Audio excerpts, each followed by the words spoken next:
Okay, I'm David. I'm going to do a presentation on the Catalyst 2900 series of switches. They're fairly old. I think they're circa 2002 now. But they're layer 3 and they're managed. So, you know, you can go in, you can do VLANs and do all that through your normal console like we've probably all done. With putty.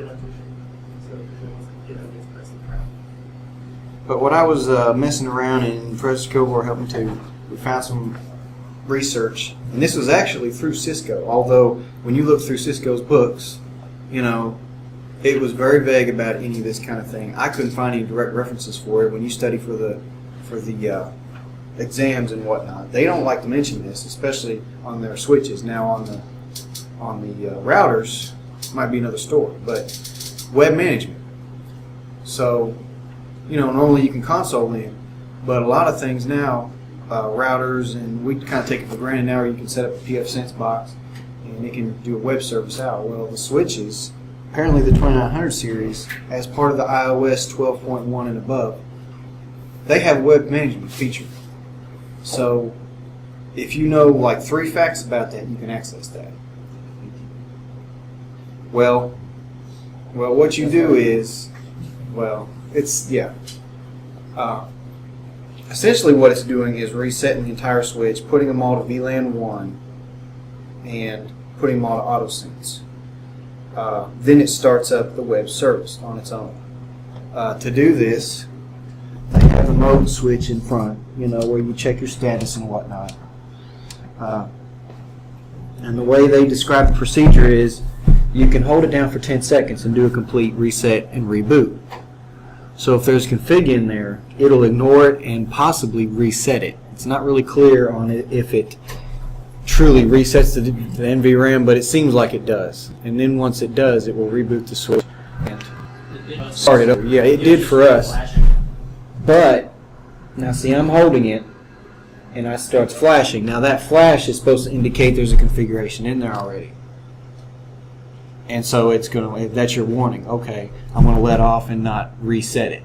But now if you hold it for 10 seconds, a full 10 seconds or more, that's supposed to go away. They'll go solid, and that's when it does the NVRAM wipe and does a reboot. And that's the reason I had the console up. I was hoping it would show it live. There we go. There it goes. Over a little more so you can see it better. Ugh. It's cutting me off. Yeah.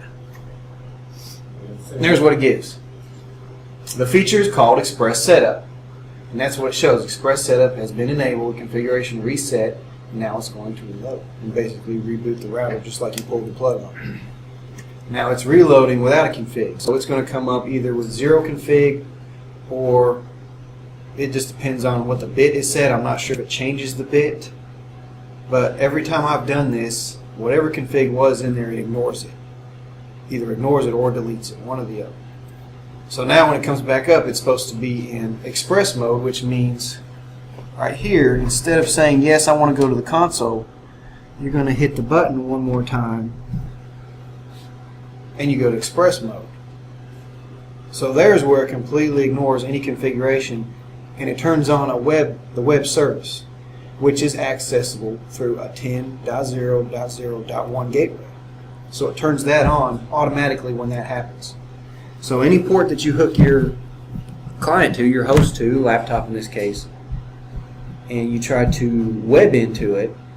Remember that one's not that good in your Explorer. Well, the first thing I did, of course, yeah.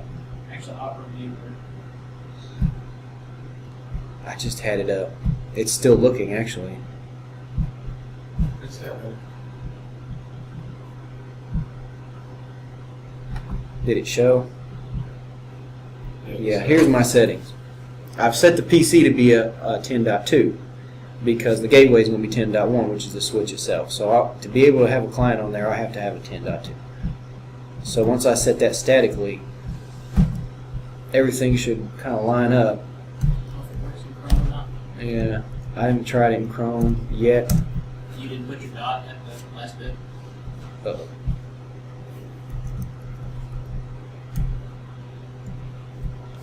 There we go. There it goes. So there's the feed from the switch directly. And it's just letting you know, yeah, your operating system supported, your browser supported, or not. And whether it is or not, I've found it goes on anyway. You just hit the continue. And then it goes ahead and brings up the dashboard. That looks a lot better. So, I mean, It's a lot. that's in all the 2900s. We've tried two different ones now.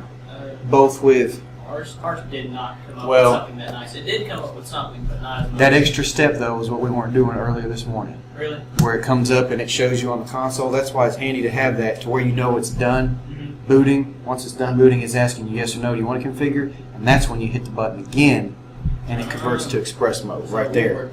That was the third step. Because initially, when you hold it and it reboots, Right, on the reboot, it's coming back up and around, and it's just going to sit there, and then it continues on in a default Well, actually, state. We actually did get actually logged into the express mode. Okay. So we You were, can, yeah, it you just can took go us some on. time 'cause you had to specially set No, the we were gateway. sitting there looking at something different than that. I guess web interface. Were you on the 39? I was on the 2950. Was it? Because I know on this one, essentially, the first time, if it blinks, after 2 seconds, it'll either, all 4 lights will be solid, or they'll blink telling you there's configuration. If there's a configuration, it will not automatically go into express settings. It Right. has to be cleared out first. So then you hold it for the 10 seconds, it reboots and reloads and asks you if you want to enter a new configuration. At that point, if you do the 2 seconds, they'll go forward solid lights and it'll try to enter express mode. Yes. We had to do that. We had to, on the other ones, you didn't have to set up VLAN on this one, did you? The one we were on, we had to set up the VLAN. That's what it's doing. When it switches to Yeah, that on express on mode that right one it there, does. it's automatically setting up the VLAN 1 with the web service enabled. So it turns on HTTP server at the same time. And then it puts it out to all ports that's on the switch. So you can just plug in any host there as long as you punch in that 10.0. Now if you try to do any other IP, we tried this too. If you plug in any other IP, either with a DHCP from the host or just another static that's not a 10 network, it automatically reverts it back to switch mode, default switch mode. It turns the service back off, the express mode gets turned back off, and it acts as a normal switch. So you can go in and it'll still operate. So that's why I asked that question initially. When it gets done booting, do you want to configure? Yes or no. You can say yes right there because you're at the console and you go ahead and configure. If you ignore it, it continues and it acts like a switch. But it's acting as a default state switch. So there's basically a default VLAN, default DHCP, all that kind of thing is set up. But the web service is not there. That's the whole point of the express mode is when it asks you that question, yes or no, that's when you punch that button again for the 2 seconds. And it says, okay, we want to do express mode with it. So it goes ahead and turns on the web service and turns off the switching function. So you can only come in on one port with that 10 address to do configurations through this web app. So yeah, as soon as you plug in another host, it kills this right here. It'll save whatever you had at that point. It'll kill it and go back to switch mode.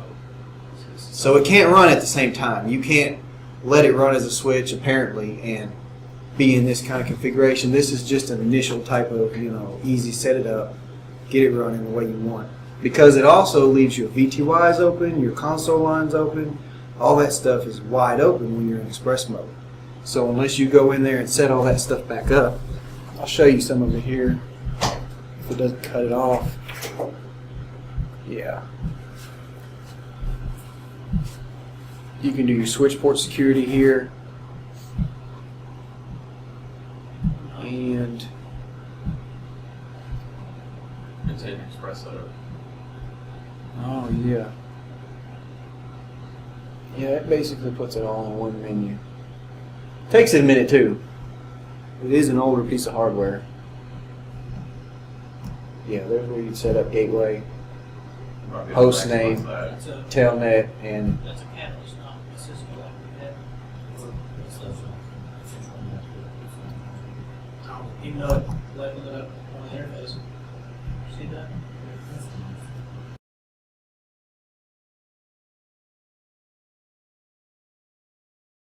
Go get it. yeah.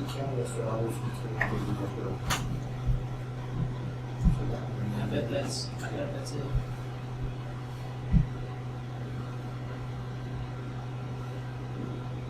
Telnet, all the Telnet does is link you back over to your local Telnet software. So anything that's internal is up in this first menu. It's not as in-depth as you can do command line, but it gets you started. And when you have everything secured in the closet, it's a good thing to have. It's probably a good thing to know about. Or, if you want to backdoor something, it's also another way to get in very quickly and open everything back up.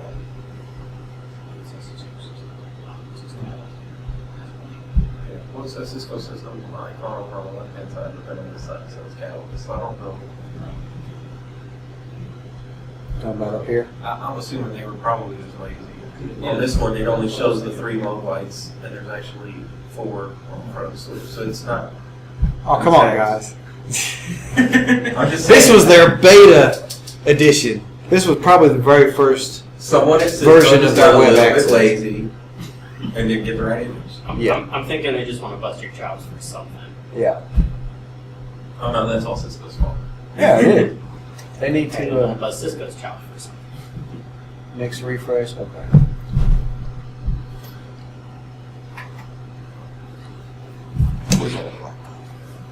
It's not. It's a nice interface. That one won't power on. I do wonder about something. Yeah. It gave me power for a few seconds on the hard drive and nothing else, and then cut. If it's not too dumb of a question, what's the difference between smart ports and the regular port? Manage. Is that what it is? On your setup there, it's got a Here? label for smart ports. Smart will be Yeah. auto. No, go to the left-hand side. Right? The difference I saw there is when I went into it earlier, when Oh, we I were doing didn't this, see it on it. But it gives you the ability to actually click on the ports and it'll tell you if you want to use them as desktop or default. Okay. So then when you highlight them, like if you highlight a bunch of them and then click on customize, it'll tell you, you can go in there and set VLAN for each individual port. You can VLAN do the mainly, yeah. descriptions. Oh, that's That's a You good can thing. tell how it operates. Yeah. And ironically enough, I picked port 1, which is what he was plugging into earlier, and told it to go to VLAN 10, so I lost management access. So ideally, it'll let you configure everything else on there, but never use Right the here. port that you're actually. Mostly the VLANs. Like, see right here, you tell it, I want it to be on native VLAN, whatever. And the switch port security as well. I mean, you'd be able to go in there and assign, devices to that port the same way you do from the command line.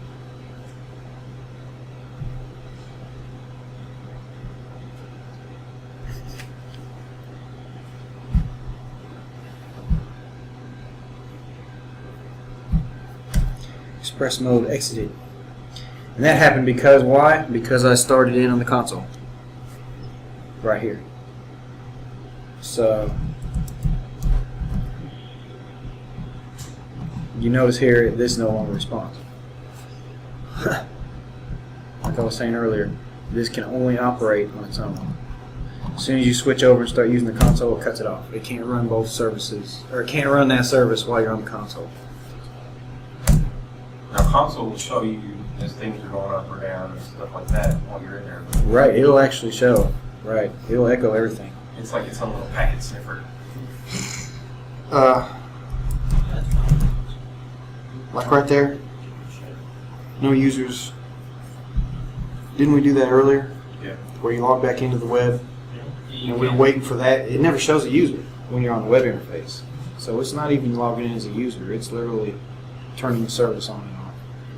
And I think that's why it has to run one or the other. Can you change the users and stuff like that through the web interface?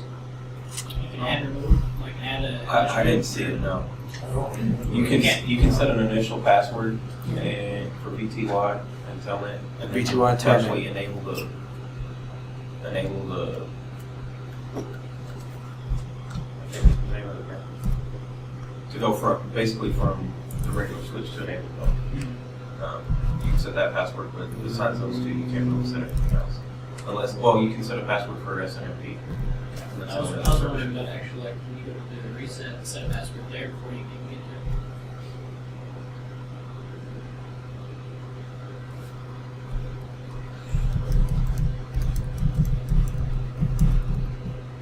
there. Switchboard has a dash. Is that why? You misspelled. Oh, on config. Yeah. Not the switchboard or switch dashboard. I still didn't get it. Really? Or doesn't have that. I think it was before config though. Wasn't it? Oh. Drop down one level. Huh? It's even echoing myself.